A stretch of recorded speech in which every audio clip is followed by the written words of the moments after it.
নমস্কার বন্ধুরা, rare view mirror চ্যানেলে আপনাদের সবাইকে স্বাগত জানাই। সর্বপ্রথম আপনাদের সবাইকে শুভ রথযাত্রার প্রীতি ও শুভেচ্ছা জানাই। বড়দের আমি আমার প্রণাম জানাই। আজ শুভ রথযাত্রা। আমাদের প্রত্যেকটি ভারতীয় হিন্দু সনাতনীদের কাছে কিন্তু এটি একটি খুবই গুরুত্বপূর্ণ দিন। এই দিনটি শুধু একটি অন্যান্য দিনের মতো দিন নয়, এইটা আমাদের কাছে খুব বড় একটা উৎসব বটে।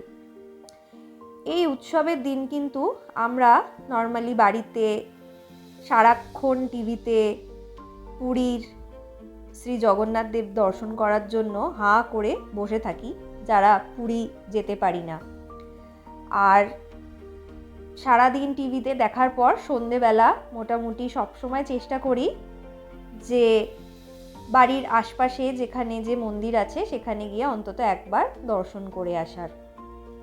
সেই রকমই আজকে যেহেতু দিনটি রবিবার ছিল, আমার হাজব্যান্ডের ছুটি হওয়ায় খুব ভালো হয়েছে, আমরা হায়দ্রাবাদে বাঞ্জারা হিলসে একটা খুব সুন্দর জগন্নাথ দেবের মন্দির আছে, সেখানে তাই ঘুরতে গেছিলাম।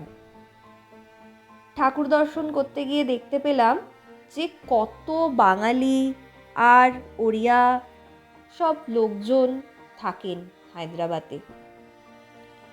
খুব ভালো লাগছিল, বিশ্বাস করুন। সত্যি কথা বলতে ভাবতেই পারিনি যে হায়দ্রাবাদে আছি। চারিদিকে এত বাঙালিদের দেখতে পাচ্ছিলাম আর এত উড়িয়া মানুষদেরকে দেখতে পাচ্ছিলাম যে মনেই হচ্ছিল না যে হায়দ্রাবাদে আছি। পুজো দেব বলে পুজোর যে সামগ্রী সেগুলো কিনে নিয়েছিলাম, নিয়ে এবার আস্তে আস্তে মন্দিরে প্রবেশ করতে চলেছি। মন্দিরের ভেতর দেখতেই পাচ্ছেন প্রচুর দর্শনার্থী তারা এসছেন। খুব ভালো লাগছিল, বিশ্বাস করুন। এত ভালো একটা এক্সপিরিয়েন্স হবে সত্যি ভাবতে পারিনি। খুব সিস্টেম্যাটিক ওয়েতে সব কিছু হচ্ছিল। এই যে মন্দিরটি আপনারা এখন দেখতে পাচ্ছেন, এটি হচ্ছে শ্রী জগন্নাথ দেবের আসল মেন মন্দির। হায়দ্রাবাদে যে দেবদেবীর আসল মন্দিরটা হয় সেই মন্দিরটা সবসময় মাঝখানে থাকে, আর অন্যান্য দেবদেবীর মন্দিরের চারটি কোণায় ছোট ছোট করে বানানো থাকে। প্রচণ্ড লাইন দিতে হয়েছিল, মন্দিরের দুপাশে দুটো লাইন করা হয়েছিল। আমাদের মোটামুটি 1.25 ঘন্টা লেগেছিল মেন মন্দিরের ভেতরে ঢুকতে, প্রভুকে দর্শন করার জন্য। ফাইনালি আমরা প্রবেশ করেছি। ভেতরে গিয়ে জানতে পারলাম যে ভিডিও করা, ফটো তোলা নিষেধ, তাও কোনো রকমে একটু করতে পেরেছিলাম। তারপরে যেহেতু ওনারা বারণ করলে তাই আর করতে পারিনি। আস্তে আস্তে মন্দির থেকে বেরিয়ে আরেক মন্দির, যে ছোট মন্দির ছিল, এক দেবীর মন্দিরে আমরা গেছিলাম পুজো দিয়ে।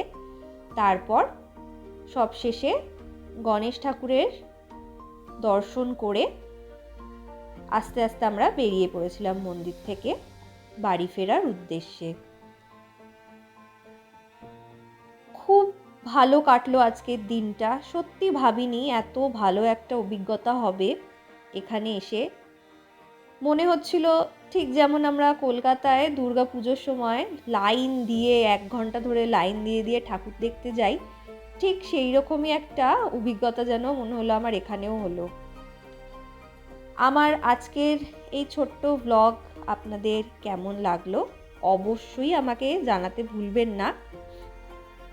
আমি আশা করব আপনারা নিশ্চয়ই আমায় কমেন্ট করে জানাবেন। আপনাদেরও আমার মতো এরকম কোনো অভিজ্ঞতা থাকলে অবশ্যই কিন্তু জানাতে আমায় ভুলবেন না।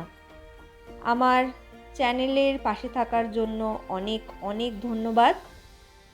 যারা এখনও সাবস্ক্রাইব করেননি, অনুরোধ করব সাবস্ক্রাইব করার জন্য।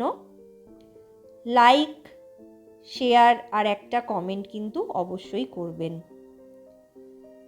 আজ এই শুভ দিনে আমি ঈশ্বরের কাছে প্রার্থনা করি যেন জগন্নাথ দেব সবার মঙ্গল করেন, সবাইকে ভালো রাখেন, সুস্থ রাখেন। জগন্নাথ দেবের কৃপা যেন সবার মাথার ওপরে সবসময় বিরাজমান হয়। খুব ভালো থাকবেন, সুস্থ থাকবেন। আবারও আমার পাশে থাকার অনুরোধ রইল। ধন্যবাদ।